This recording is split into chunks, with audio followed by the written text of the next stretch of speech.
Zientzia eta literaturak ze erlazio dute? Bi mundu aparteko aldira? Sakondu alditeke literaturan zientziak ematen dizkigun baliabideak lagun.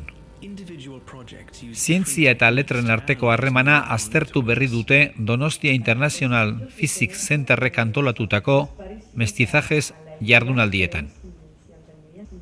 Topaketa horietara hurbildu eta bi islarirekin mintzatu gara. Itziar Laka eta Clara Martin ikerlariekin. Lakak Gertrude Stein idazle estatu batuarraren zenbait ideia izan ditu izpide, eta Martinek irakurtzen dugunean burmuinak nola egiten duen lan erakutsi digu. Artistak egiten duen gauza bat, behin eta berriz baita ere da, askotan, nola esango nuke, meritorik gabea edo egunerokoa, arrunta, arretarik behar ez duena gure arretara ekarri. Eta horretako pixka bada, arrotza egitea esaten da, baina arrotzak hitzak euskaraz badu, baita ere, maite ez duzunaren zentzu bat nola baitez. Eta ez da hori, da ikus ezazu aurreko esperientziarik espaldin bazen du bezala. Galdezazu hau zergatik gertatzen da, nola gertatzen da. Eta guk badugu, berez, horrela eginda gaude, bizi garen mundu honetan predikzioak egin behar ditugu, eta badakigu gauza bat botako badugu jausiko dela. Badakigu hori horrela izango dela, baina askotan horrek pentsarazten digu ez dagoela hor zera saldurik. Eta hori da arteak eta zientzia konpartitzen duten gauza bat.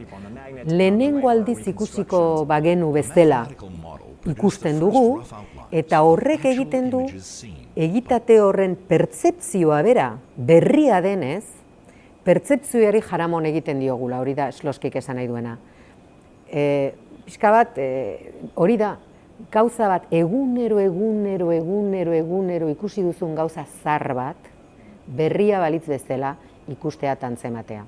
Pues podemos con las técnicas de Neurozientziak eskaintzen dizkigun teknikekin hitzen tratamenduan burmuinean zer gertatzen den azter dezakegu. El tratamiento de las palabras y lo interesante creo es que Eta seguruenik interesgarria da idazleek eurek ere lanak idazterakoan ez dakitela erabiltzen dituzten hitzek zer eragin izango duten irakurleen burmuinetan. Primero solo es una intuición y segundo hasieran intuizio hutsa da eta gainera ez du eragin bera izango irakurle guztiengan. Izan ere maila honetan denok ezberdina gara eta horrek eragin handia du. Hau da, obra batek edo obra zati batek edo esaldi bakar batek eragin konkretua du irakurle batengan, baina ez derrigorrez eragin bera beste irakurle batengan. de un lector pero no en el otro, por ejemplo.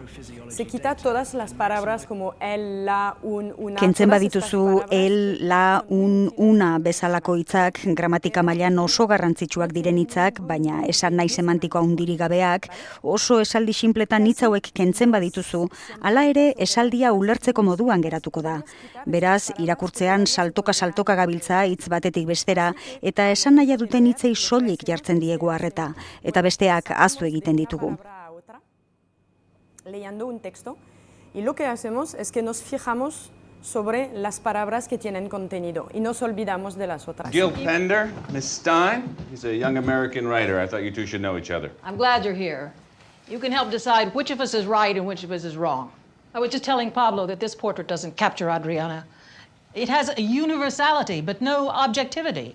No, vous ne le comprenez pas correctement, vous connaissez pas Adriana. Eta Steinek berek esaten du hori egiten duela jabe gaitezen hor dauden misterioak nolabait Sloskiren hitzetan jaso ditzagun berritan bezala eta sentitzen ez ditugun gauza horiek sentitu ditzagun, bere helburua lortzen badu.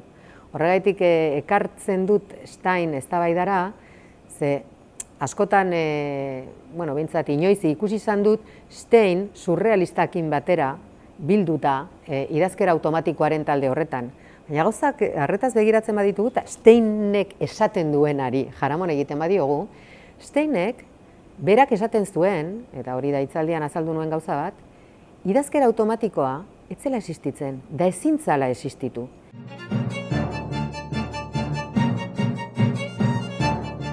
Idazketa automatikoa izan zen idazle surrealistek erabili zuten teknika literario ezagunetako bat. garunetik igarotzen zaizkigun hitz eta ideiak galbaerik gabe berehalakoan idaztean datza teknika horrek. Hala ere, posible alda garunetik idazketara jauzi egitea tarteko biderik gabe?